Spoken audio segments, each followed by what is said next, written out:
The night had settled over the forest like a thick, frozen blanket.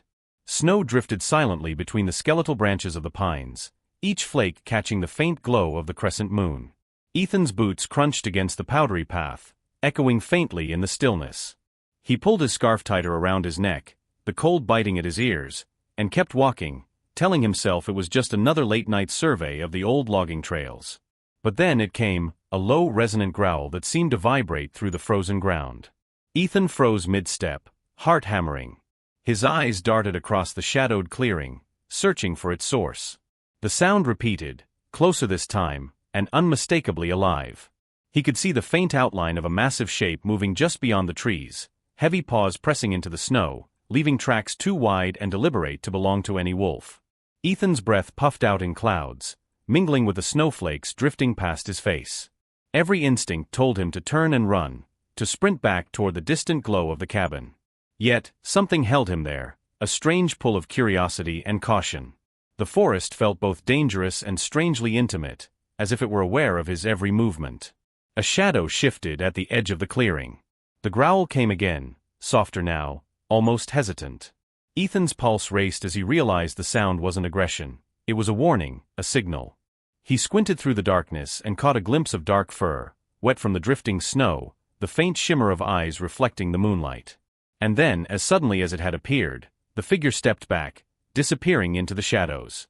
But when Ethan's gaze returned to the ground, he noticed something small, almost hidden in the snow, a folded piece of paper, partially covered in frost, as if waiting for him. He knelt, breathless, brushing the snow away. It was a letter, delicate and worn, with handwriting he didn't recognize. And somewhere in the distance, a soft, lingering growl reminded him he was not alone. Morning came slow and pale, the sky a washed-out gray over the frozen forest. Ethan barely slept, tossing and turning with a memory of the growl echoing in his ears. He had barely touched the letter, unsure if he should open it, or if opening it might somehow summon the creature back. But curiosity outweighed caution. He tucked the note into his coat pocket, tightened his boots, and stepped into the crisp white world outside. The snow was deeper now, muffling his steps as he retraced the trail from the night before. His eyes scanned for any trace of the shadowy visitor, and that's when he saw them, tracks. Massive paw prints pressed into the fresh powder, leading from the edge of the clearing toward the heart of the woods. Ethan's breath hitched. The spacing and depth told him the animal wasn't just passing by, it was moving with purpose. He hesitated at the edge of the forest, unsure whether to follow. But the letter burned in his pocket, a silent invitation. With one last glance at the distant cabin, he stepped into the trees. The forest was alive with subtle sounds, the crackle of branches under weight, the whisper of wind through needles, the occasional thud of snow falling from a branch. Each sound seemed amplified, as if the woods themselves were aware of his intrusion. The tracks led him deeper than he had ever ventured, winding past familiar trails into untouched snow. Every now and then, he saw signs of the bear's presence: broken branches, displaced snow, and a faint shimmer of dark fur caught in moonlight that lingered on the horizon. A strange calm settled over him. Though he was following an unknown creature, he felt guided, almost watched over. Eventually, he paused in a small clearing where the tracks ended abruptly. There was no growl, no shadow, only silence, and a second piece of paper, tucked neatly under a snow-laden branch. He knelt carefully, brushing the snow away, and realized the handwriting on this note matched the first. The bear wasn't just here, it was leading him, step by step, toward something he couldn't yet understand. Ethan's fingers trembled as he unfolded the second note, the snow melting slightly where it touched the paper. The message was brief, cryptic, but unmistakably deliberate: follow where the pine trees part. Trust what you see. He looked around. The clearing was small, ringed by dense pine, their dark trunks standing like silent sentinels. Through the haze of snowfall, he noticed a gap, a subtle opening in the forest that he had overlooked before. It was narrow, just enough for a man to slip through, but wide enough to suggest someone, or something, wanted him to notice. His heart pounded. Every instinct screamed caution, but the previous night's encounter had left a strange residue of trust. The bear hadn't attacked, it had delivered a message. And now it was asking him to follow. Slowly, he stepped into the narrow passage, snow crunching beneath his boots. The air smelled of pine sap and frost, sharp and clean, invigorating yet tense. As he moved deeper, he caught movement out of the corner of his eye, A shadow among the trunks, large and low to the ground, slipping between trees with almost ghostly precision. Ethan froze. The shadow paused, tilted its head as if assessing him, and then retreated a few steps deeper into the forest. The tracks he had been following led straight toward it, merging with the undergrowth where footprints faded beneath fallen needles. He swallowed his fear and pressed on, moving deliberately, aware that the forest seemed to watch him in silence.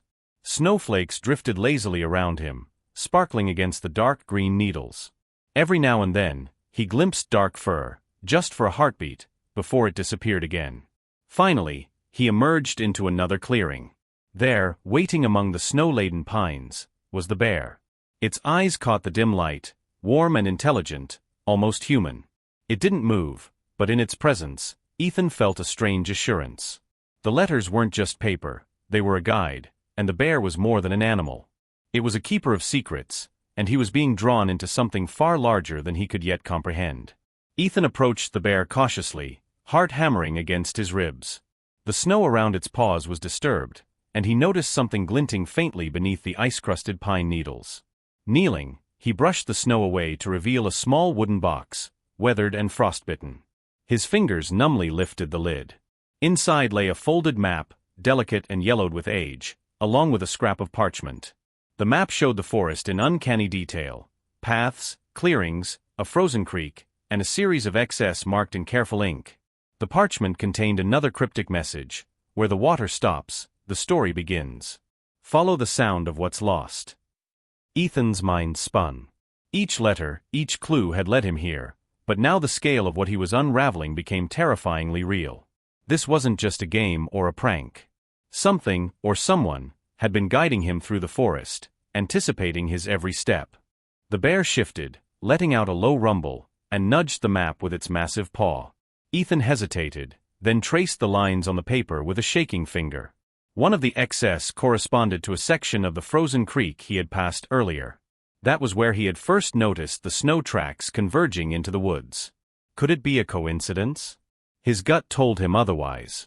He pocketed the map and parchment, casting a wary glance at the bear. Its dark eyes met his, patient and expectant.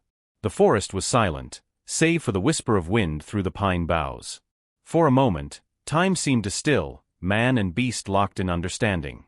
The bear had brought him here for a reason, and now the next step was his to take. With a deep breath, Ethan set off toward the frozen creek, each crunch of snow beneath his boots echoing through the silent forest. The hidden clue was uncovered, but the journey was far from over. Somewhere beyond the ice and the whispering pines lay the answer he sought, and perhaps the secret the bear had been guarding all along. Ethan's breath came in ragged bursts as he approached the frozen creek. The map had led him here, but something in the stillness made his stomach twist. Across the ice, a shadow moved, large, deliberate, and unmistakably alive. A second bear emerged from the tree-line, eyes gleaming, stance tense. Ethan froze, caught between awe and fear. He knew better than to challenge a wild bear, yet instinct demanded he move forward. The first bear, the one that had guided him this far, stepped protectively in front of him.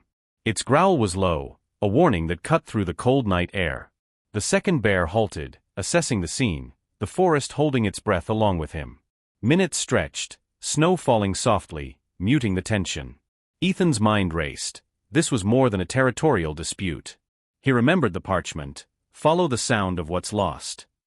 Could it be that the second bear was connected to the story, the mystery hidden in the forest all along? He took a careful step forward, hands raised, voice gentle. "I don't want to hurt anyone," he said, almost whispering into the void. The first bear didn't move, but its eyes never left the newcomer. The second bear shifted its weight, nostrils flaring, before slowly backing down.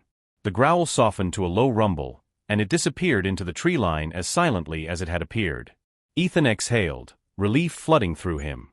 The first bear turned to him, nudging the map closer with its massive paw, as if to say the path wasn't over yet. His hands shook, but determination surged stronger than fear. The forest had tested him, the bears had challenged him, and he had survived the standoff. The night was silent once more, the snow settling on the pines, but Ethan knew the hardest part of his journey was still ahead. Somewhere beyond the frozen creek, the secret awaited, and the bear that had guided him wasn't finished with him yet. Dawn broke slowly over the forest, soft pink light filtering through the frost-laden branches. Ethan tightened his coat and followed the bear's careful steps, the map now clutched in his hand like a lifeline. Every crunch of snow beneath his boots echoed in the silent woods, and the crisp air seemed charged with anticipation. At last, the bear led him to a small clearing, hidden beneath a canopy of evergreens. There, half buried under a drift of snow, was a weathered wooden chest. The bear pawed at it gently, nudging it toward Ethan. With trembling hands, he opened the chest to find a collection of letters, photographs, and journals, stories of a family lost to time, tales of love, courage, and survival. Among the papers was the letter the bear had carried. Ethan unfolded it carefully. The handwriting was faded but precise, a message meant for him. Some paths are guided by those we never expect. Trust the guardians of the forest. His eyes stung with tears as he realized the bears had not only protected him but had connected him to a legacy that had been waiting for him all along. The first bear stepped back, watching him with calm eyes. Ethan knelt, brushing a hand over its thick fur. "Thank you," he whispered, the words carrying weight he could scarcely describe.